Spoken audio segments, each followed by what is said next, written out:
அன்பானவர்களே, அன்பு வணக்கங்கள். இறந்தவர்கள் தான் வாழும் பொழுது செய்த பாவங்களை, தவறுகளை, துரோகங்களை, ஏமாற்றுதலை இதையெல்லாம் எண்ணி வருத்தப்படுவார்களா என்று ஒரு அன்பர் கேள்வி கேட்டிருக்கிறார். ஒரு சிலர் வாழும் பொழுது தெரிந்தே பாவங்களை செய்கிறார்கள். மற்றவர்களை ஏமாற்றுவது, மற்றவர்கள் சொத்தை அபகரிப்பது, பணத்தை வாங்கிக் கொண்டு திருப்பி தராமல் ஏமாற்றிக் கொண்டிருப்பது, அளவுக்கு அதிகமாக லஞ்சம் வாங்குவது, பெண்களை ஏமாற்றி பாலியல் துன்பங்கள் செய்வது, கொலை செய்வது, கொள்ளையடிப்பது, திருடுவது, வாயில்லா ஜீவன்களை துன்புறுத்துவது, இப்படி பல்வேறு பாவங்களை தெரிந்தே செய்கிறார்கள். அந்த பாவங்களை செய்யும் போது அவர்களுக்கு மனசாட்சி என்பது இருப்பதே இல்லை. காமக்கொடூரனாக, அராஜக அரக்கனாக வாழ்பவர்கள் நிறைய பேர் இன்றைய உலகத்தில் இருக்கிறார்கள். அப்படிப்பட்டவர்கள் தான் வாழும் பொழுது தெரிந்து பாவங்களை செய்கிறார்கள். அவர்கள் இறந்த பின்னாவது தான் செய்தது பாவம் என்பதை புரிந்து கொள்வார்களா, தெரிந்து கொள்வார்களா, அதற்காக வருத்தம் அடைவார்களா, கவலைப்படுவார்களா என்பதுதான் அந்த அன்பருடைய கேள்வி. இறந்தவர்கள் ஆவி உலகம், யமலோகம், சிவலோகம் என்று சொல்லக்கூடிய மேல் உலகத்திற்கு செல்லும் பொழுது பூமியிலே அவர்கள் வாழ்ந்த வாழ்க்கையை கணக்கு பார்க்கிறார்கள். அவர்கள் செய்த பாவங்களையும் புண்ணியங்களையும் கணக்கெடுக்கிறார்கள். இது திரைப்படங்களில் பார்த்திருக்கலாம். யமன் சித்திரகுப்தனை அழைத்து இவனுடைய கணக்கு என்ன பார் என்பது போலவும், சித்திரகுப்தன் ஒரு பெரிய நோட்டை திறந்து அவனுடைய பாவ புண்ணியங்களை கணக்கிட்டு சொல்வது போலவும் காட்டியிருப்பார்கள். இது 100% மேலே நடக்கிறது. அங்கே இறைவனுக்கு எதிரிலே அவன் செய்த பாவ புண்ணிய கணக்குகளை பார்க்கிறார்கள். அந்த பாவங்களுக்கு ஏற்றாற் போல் தண்டனைகள் அங்கே இருக்கிறது.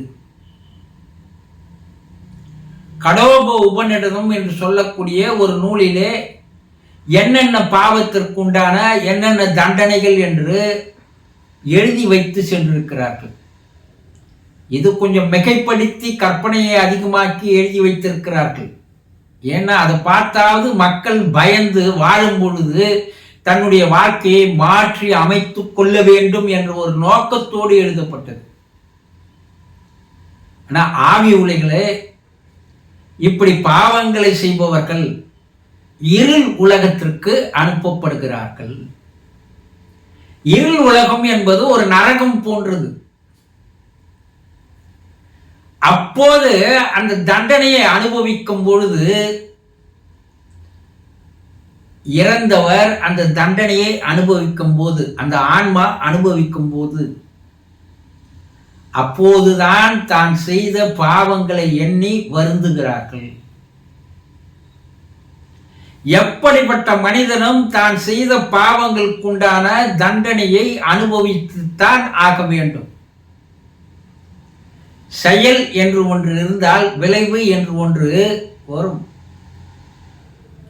இல்லையா? அப்ப கால தாமதமாகலாம், வாழும் பொழுதே தண்டனையை அனுபவிப்பவர்கள் நிறைய பேர் இருக்கிறார்கள். பெருநோய்க்கு ஆளாகிறவர்கள் எல்லாம் வாழ்க்கையின் ஆரம்ப காலகட்டத்திலே மாபெரும் பாவங்களை செய்தவர்கள் வாழ்க்கையினுடைய கடைசி காலகட்டத்திலே பெரு நோய்களுக்கு ஆளாகி இறப்பதை கண்கூடாக பார்க்கிறோம். அது வாழும் பொழுதே ஒரு சிலர் அந்த பாவத்திற்குண்டான தண்டனையை அனுபவிக்கும் போது வருந்துகிறார்கள். ஐயோ, நான் என்ன பாவம் செய்தனோ, அதனால்தான் நான் இந்த நிலைக்கு ஆளாகி இருக்கிறேன்னு அந்த பெருநோய் வந்தவர்கள் பிதட்டுவதை நாம் பார்த்திருக்கிறோம். நான் ஏதோ பெரிய பாவங்கள் செய்திருக்கிறேன், அதுக்காக தான் எனக்கு இவ்வளவு பெரிய தண்டனையை இறைவன் தந்திருக்கிறான் சொல்றாங்க. வாழும் பொழுது பூமியில் பாவங்களுக்கு உண்டான தண்டனையை அனுபவிக்காமல் தப்பித்து விடுபவர்கள் இருக்கிறார்கள் பார், அவர்கள் ஆவி உலகில் கண்டிப்பாக அனுபவிக்கிறார்கள். ஆவி உலக ஆராய்ச்சிகள் அதை தெளிவாக தெரியப்படுத்துகிறது. அப்படி அனுபவிக்கின்ற அந்த தண்டனையை அனுபவிக்கின்றவர்கள் வருந்துகிறார்கள். அவர்கள் கவலையில் இருக்கிறார்கள், வேதனையோடு இருக்கிறார்கள். ஐயோ, நான் செய்தது தவறுதான், நான் செய்தது பாவம்தான்.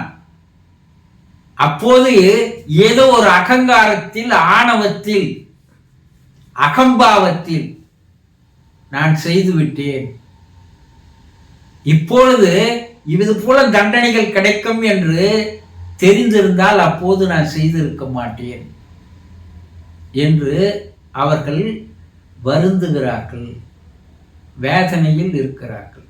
ஆக பூமியில் வாழும் பொழுது செய்கின்ற பாவங்களுக்கு உண்டான தண்டனையை அனுபவித்துத்தான் ஆக வேண்டும். அவர்கள் இறப்பிற்கு பின்னால் தான் செய்த பாவங்களை எண்ணி வருந்துகிறார்கள் என்பது உண்மை. ஆக யார் ஒருவரும் தப்பித்துக் கொள்ள முடியாது. புரிந்து கொண்டீர்களா? சந்தோஷம்.